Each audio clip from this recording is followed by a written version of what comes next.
All right, we're back with another video. Sorry guys, it's been a while. Today gonna do like a channel update video slash tutorial. Haven't done a tutorial in a while. No Moses with me today, just me. So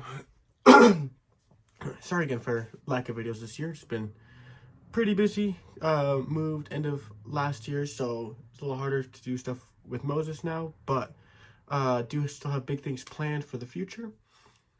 I have other videos filmed. I just have to finish editing them. Those will probably come out soon. I have an updated card collection. I have a lot more things planned too. Some really cool ideas. Just working on getting some of the stuff put together. Probably will do another virtual stream magic video coming up soon. So if you're interested in being part of that, comment down below.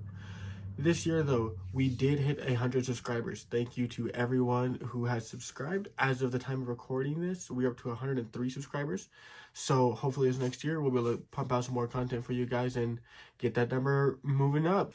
This year, we're going to do quite as many videos put out as previous years, but our Instagram, we still do post weekly every Sunday, sometimes twice a week, depending on holidays or whatever we have going on. So got a couple of YouTube videos put out this year, not as many as previous years, but they are still pretty good quality content. Our Instagram, though, I'll have it linked down below as well. You guys can go check it out. Had one post hit 116,000 views, which is insane. Thank you guys for that.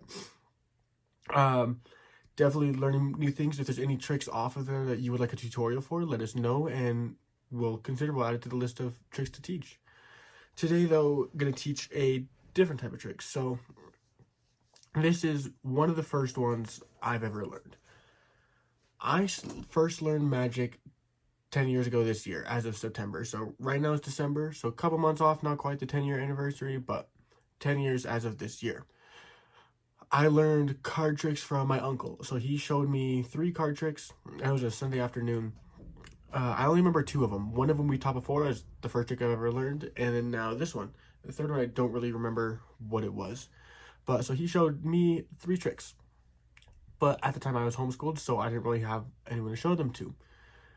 Freshman year of high school, someone handed the cards. I did one of them, the one that was the first trick I ever learned. Did it once, and that was about it. Then kind of forgot about it.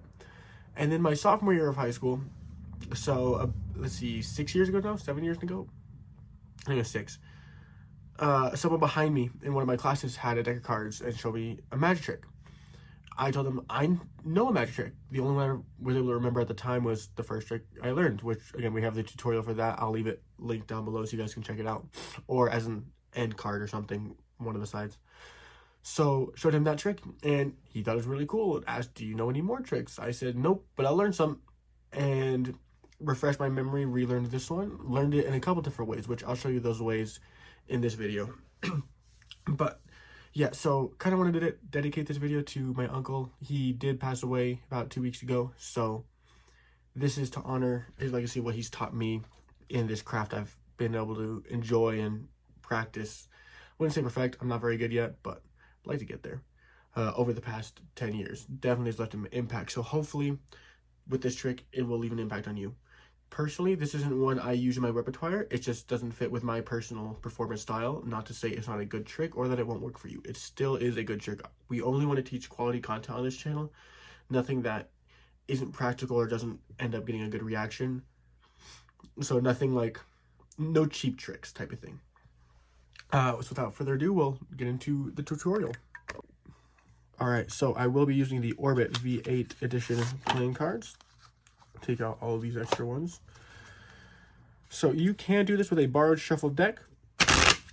I'll do a performance of the trick first, and then I'll go into the tutorial as well as other methods of performing. So, again, borrow shuffled deck. They can inspect it to make sure it actually is shuffled. So, they can see every card in the deck is mixed up. They can mix it too if they want. So then I could have them do this. I could do this. Either way works. I'm going to have them separate it into 3 piles. And I'm going to try to predict. They can cut this anywhere they want if they want to do this. I'm going to try to predict each card they cut to. So I think this one is the Queen of Clubs. This is the 3 of Clubs. And this is the 10 of Diamonds.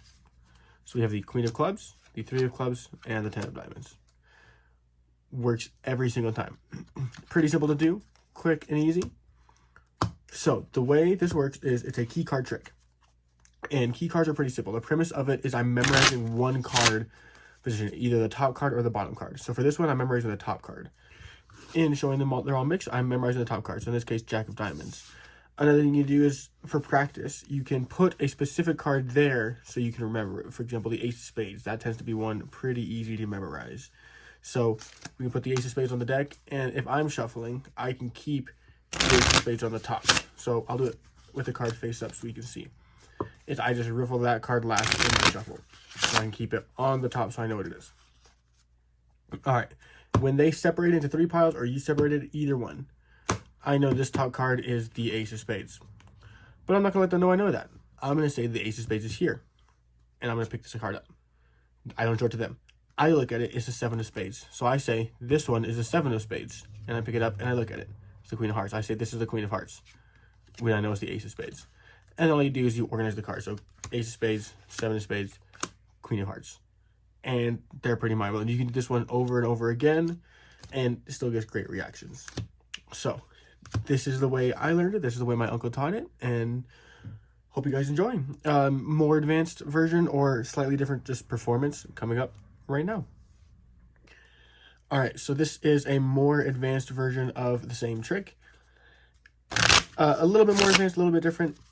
Mostly different in the performance style. The actual difficulty isn't too much different. So this one, you can memorize either the top or the bottom. I typically prefer the bottom because you can glance at that a lot easier than the top. In the shuffle, 8 of clubs. I can do another shuffle. Keep it on the bottom. A couple of false cuts make them think it's being mixed up when the 8 of clubs is still on the bottom.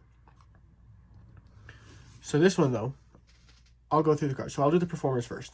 So I tell them, I'm going to have you pick the 8 of clubs. Tap on any card. And let's say they pick this one. If they pick just the 8 of clubs, you turn it over, and it's trick. They're amazed. If they tap on this card, I take it out. I say, look at, okay, we'll get this in a second. I'm memorizing this one. I was like, okay, I want you to pick the 2 of diamonds because I know that's what I'm holding. And they tap on any other card. You can do this with multiple spectators too, have them each pick a card. So they think they're picking the 2 of diamonds. I take it. It's the 5 of diamonds. I don't show them that. So then next what we do is I'll take the 2 top cards and the 2 bottom cards. I know this is my first one that I need for them to pick. So I'll tell them, choose 2 to remove. And the reason I'll say remove is the vocabulary of that. If they pick any 2 that aren't the one I'm needing, we remove those out and they go back over here. If they do pick the one I need and one more, they remove them and they're holding them, like they're removing them for themselves, kind of holding their face down or whatever. And I say, pick one more to remove, and they remove that one. And it's the last one you need. So I said, pick the 5 of diamonds, they pick this one. And then again, you just display the order. You pick the 8 of clubs, the 2 of diamonds, and the 5 of diamonds. Had this version shown to me by a friend. But it does get very good reactions. This is one I do perform every once in a while. Again, not too typically. More of in group settings after I've done a couple tricks and I'm needing another one easy to do type of thing. But yeah, so go over it one more time. Memorizing the bottom cards, 6 of hearts. I spread the cards out. I tell them, can you tap on the back of any card? I need you to pick the 6 of hearts. And they pick this one. All right, I'll hold on to it. I need you to pick the 6 of diamonds now. They don't know that I have this, what this card is. They think it's a 6 of hearts. It's really the 6 of diamonds. So they pick this one, the 6 of diamonds. All right, I look at it. They don't see it. 5 of clubs now. So I need them to pick I tell them the 5 of clubs. And out of the top 2 and the bottom 2. You can do this a little differently. This is just the way I typically do it. I understand it's not the best way to do it. It's a little clunky. And again, everything can always be optimized. But this way personally works for me. And narrow them down. If they pick this one, get rid of it. If they pick this one, get rid of the others. Get them down to that last one you need. That was the original card that you memorized, and you have them all. The 6 of hearts, the 6 of diamonds, and the 5 of clubs. All right, let us know what you guys think down below of this tutorial. Thank you for taking the time to watch it if you've stuck to the end. If you have stuck to the end, comment down below bananas. If you have any other tricks you want to learn or stuff you want to see off the channel, let us know down below. We read every comment. We respond to all of them. Sometimes it takes a little bit of time, but we do get to every single one. Thank you guys. If you stuck around, consider hitting like and subscribe. It really helps us out. And I'll leave our Instagram just down below so you can check those out too. And stay swaggy.